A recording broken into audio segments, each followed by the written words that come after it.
gases pueden producir, o sea, los gases pueden producir diferentes tipos de intoxicaciones. Y acá se pueden producir accidentes, accidentes industriales, en el medio laboral también, con el transporte de estas mercancías se pueden producir los accidentes, en ataques terroristas también, y se pueden producir también, utilizar los gases con fines recreativos.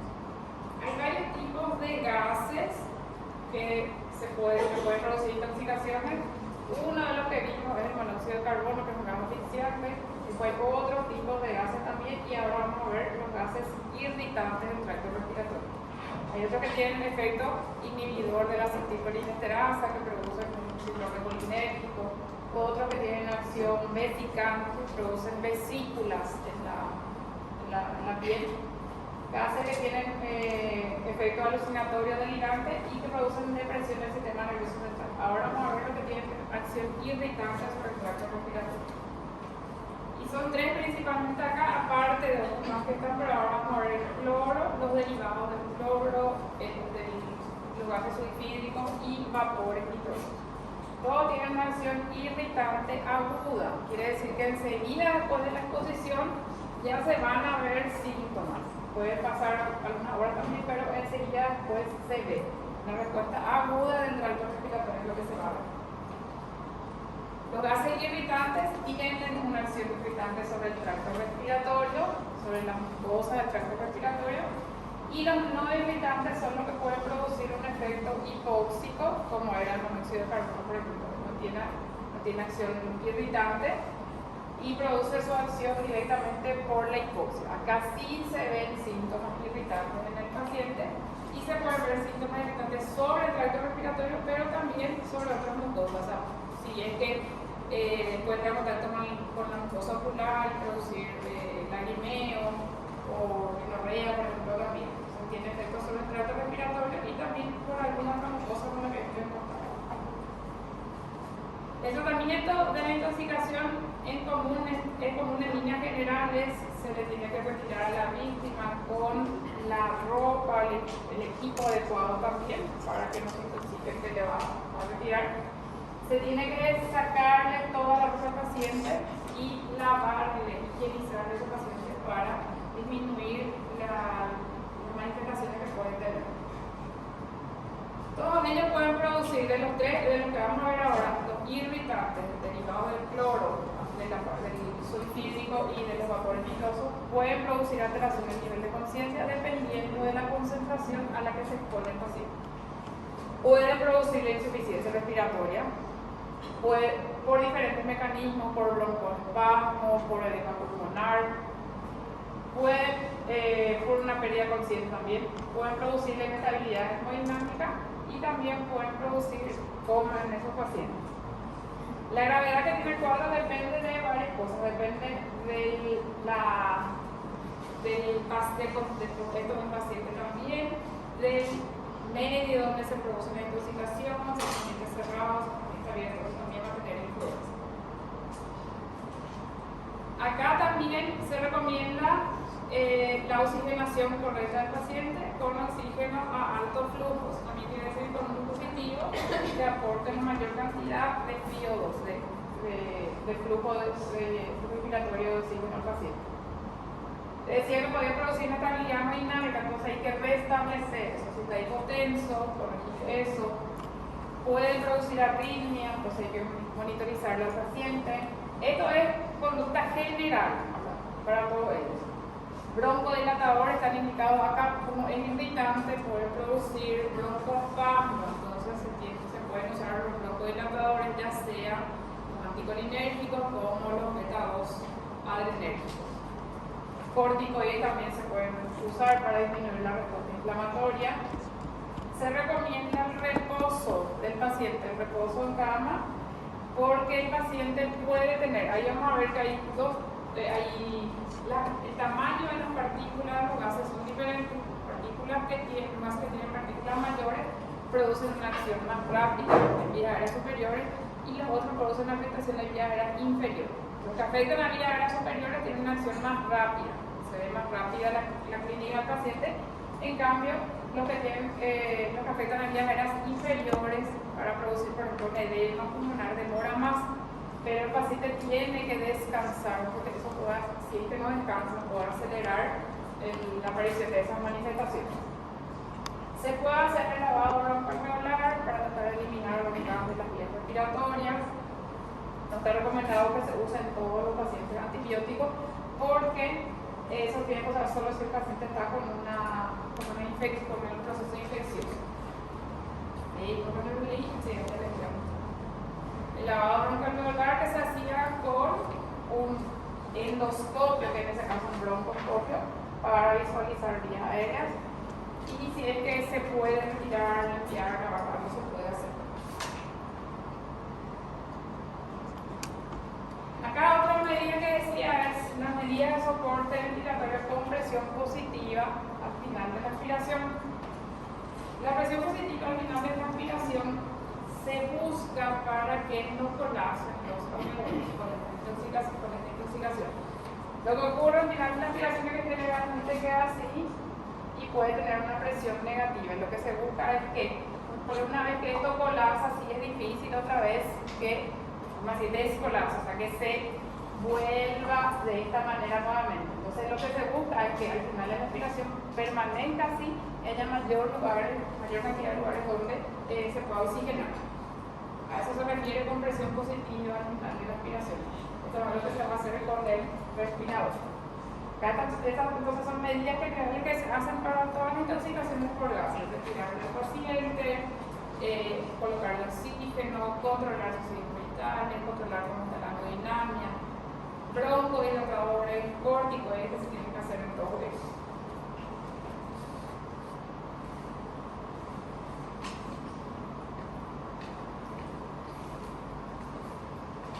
Acá está el tamaño de las partículas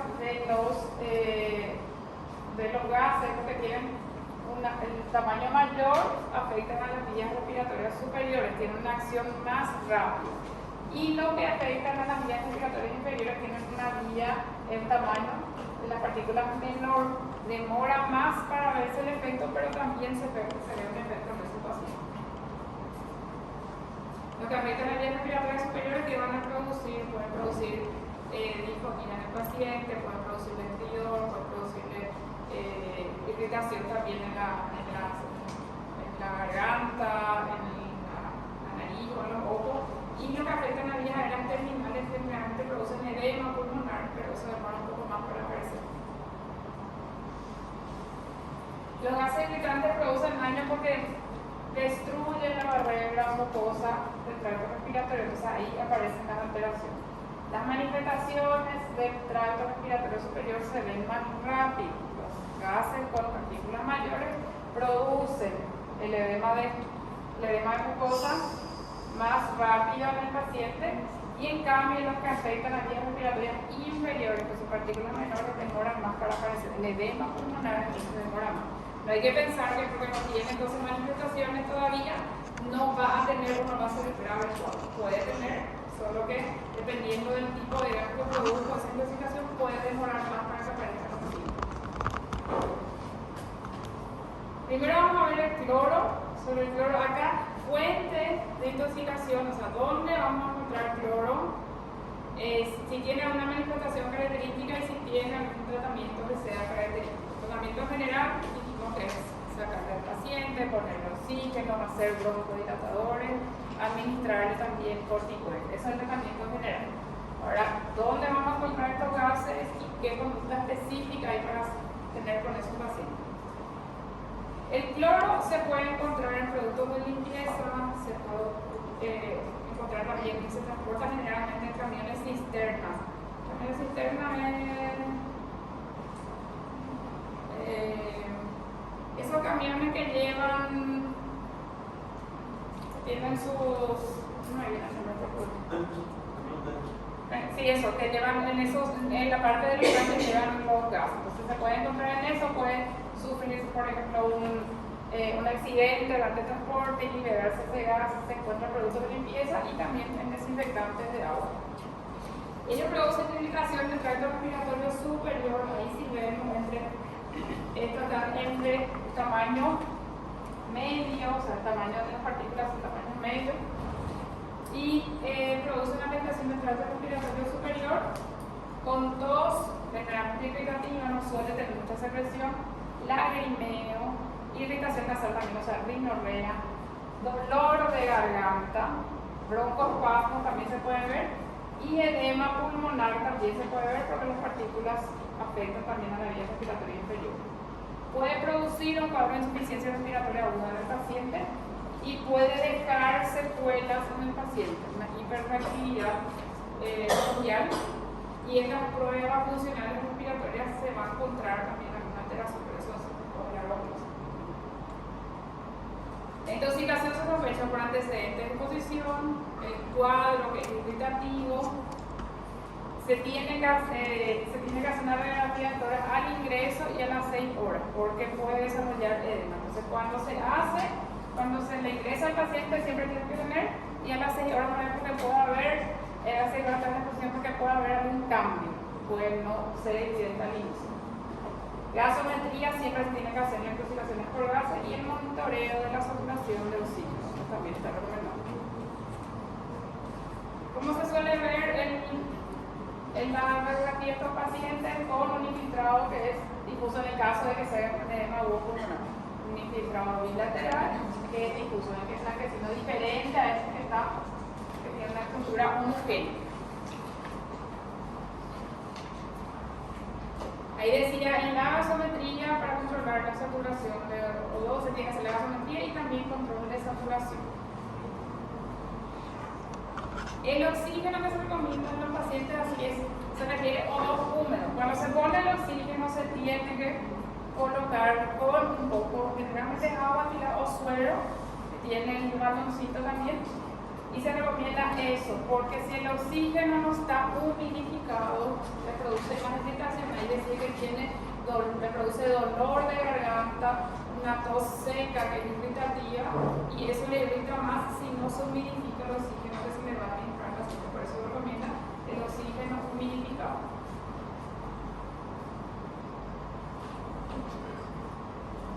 En las primeras horas se puede administrar la nebulización, se puede hacer con suero fisiológico y bicarbonato de sodio. ¿Por qué con bicarbonato se puede hacer?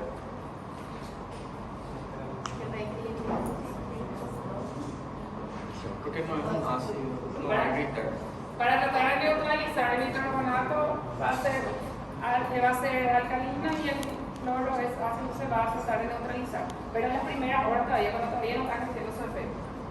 Se decía para hacer broncodilatadores y corticoides también, entonces también se pueden hacer esos medicamentos.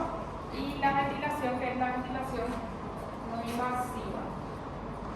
Esto es lo que se suele poner. Es independientemente del dispositivo de oxígeno, que sea o el oxígeno que esté conectado al oxígeno central.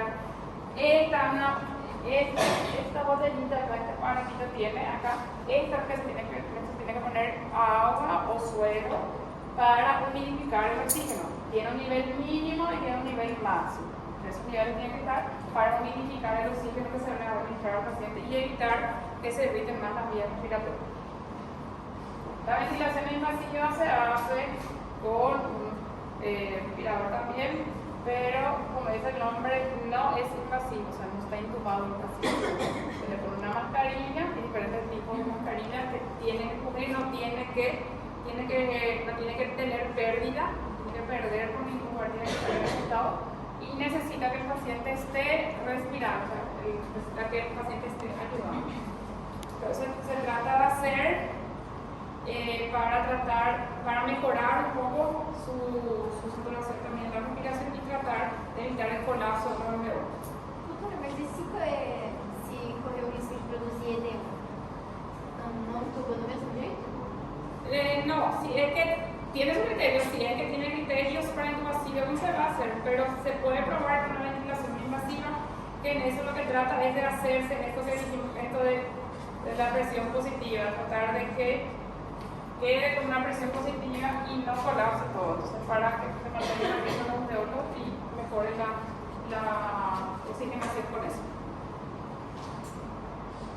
Entonces el cloro se va a encontrar en materiales de limpieza principalmente, en camiones en los cuales se transporta, produce un cuadro irritante en el paciente, puede producir edema pulmonar ahí dice no cardiogénico, eso quiere decir que no, el cuadro no se produce por una falla cardíaca, sino que por un daño pulmonar.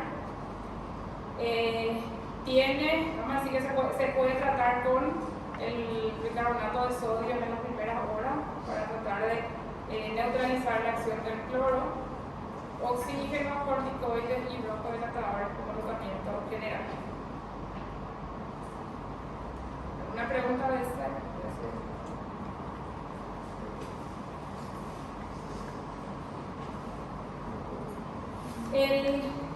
Los derivados del ácido sulfídrico y sus derivados. Su fuente es sitios donde hay putrefacción de materia orgánica, cuando hay descomposición. ¿Qué valor tiene característico tiene el azufre?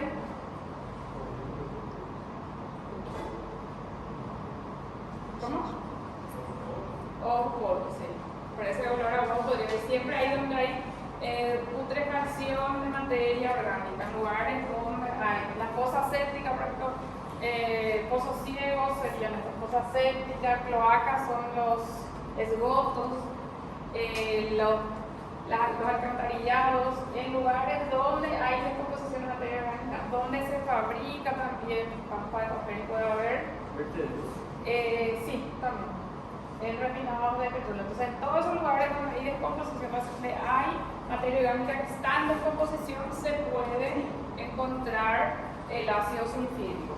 Y tiene un olor muy fuerte, es muy irritante también, tiene un efecto irritante muy fuerte y puede producir asfixia también. Tiene un olor característico a huevos podridos.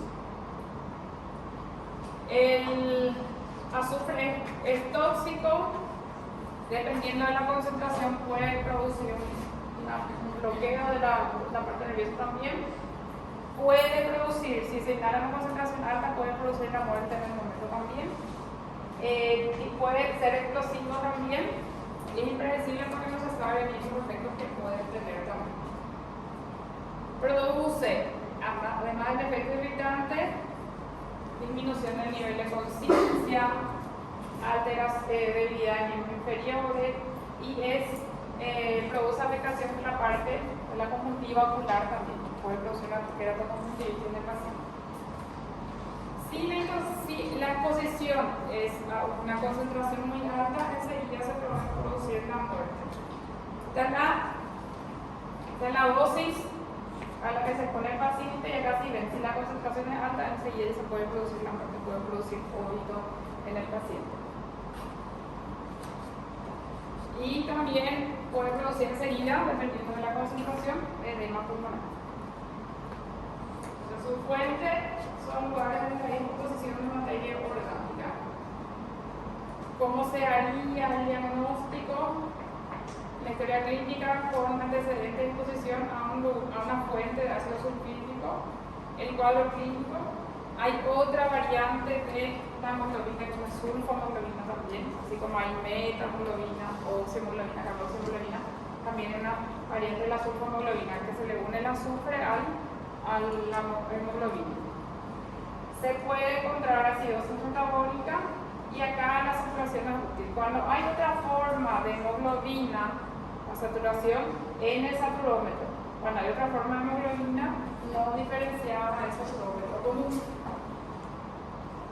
Tenemos una forma de metahemoglobina que se producía cuando la hemoglobina no era capaz de donar el oxígeno al tejido y tampoco tenía el oxígeno.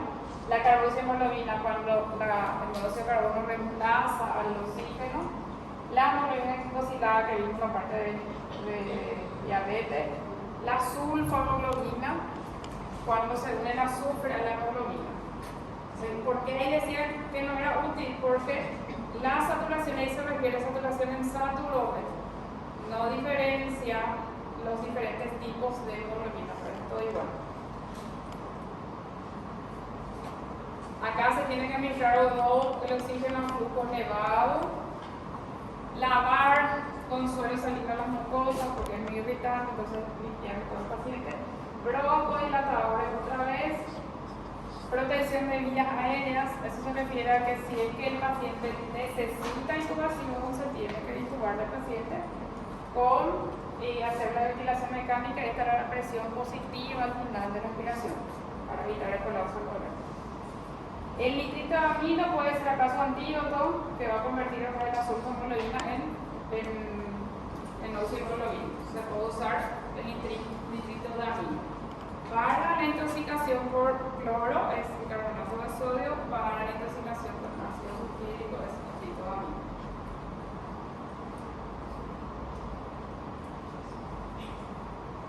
Vamos más del oxígeno de alto, la diferencia entre los dispositivos de alto flujo y bajo flujo. Al rato le dije las gafas nasales y las mascarillas que generalmente son consideradas, las mascarillas simples o reservorios son consideradas de bajo flujo, que nos aportan una FiO2 muy alta en el paciente. Los dispositivos de alto flujo son dos, son la mascarilla de Venturi, que está ventilada, y la cánula nasal de alto flujo. Más difícil que conozcan. Esta sí es la mascarilla, que tiene acá, tiene esto que está acá, se cambia. Dependiendo de cómo querés, la FiO2 que querés, poner un colorcito diferente para aportar una mayor cantidad de FiO2. Entonces, estos son los dispositivos que podemos tener de bajo flujo, de alto flujo, sin intubar al paciente, ¿verdad? Que son no invasivos. La Ventimax y la cánula nasal de alto flujo. Y ahí como acá dice que tenemos que darle los dos a flujo elevado, con la mayor cantidad de FiO2. Entonces se encuentran fuentes de putrefacción de materia orgánica, tiene un olor que es característico, produce síntomas también, puede producir la muerte enseguida si es que la exposición es a una dosis elevada. Se tiene que hacer oxígeno, broncodilatadores se pueden hacer también y se puede hacer el nitrito de amilo para tratar de revertir la sulfohemoglobina.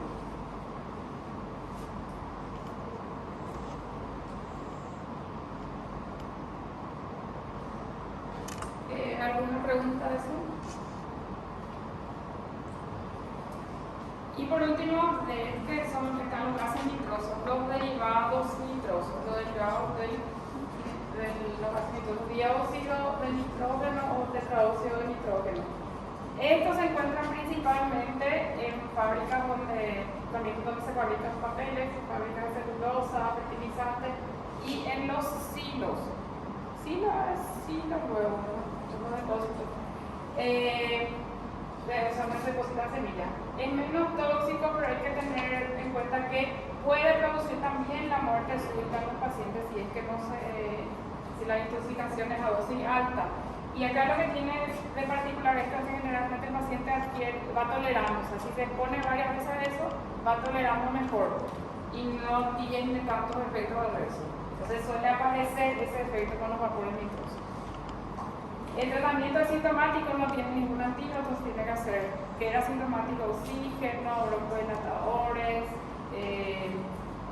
también corticoides, es lo que se tiene que hacer en el paciente. Y en este caso, en los ciclos que se suelen recomendar en los lugares donde se deposita recientemente la semilla, se recomienda que después que está cerrado esté un buen tiempo abierto antes de entre altímetro, si no se produce intoxicación por en esos casos y puede producir la muerte del paciente. Eso entonces se encuentra en siglos principalmente,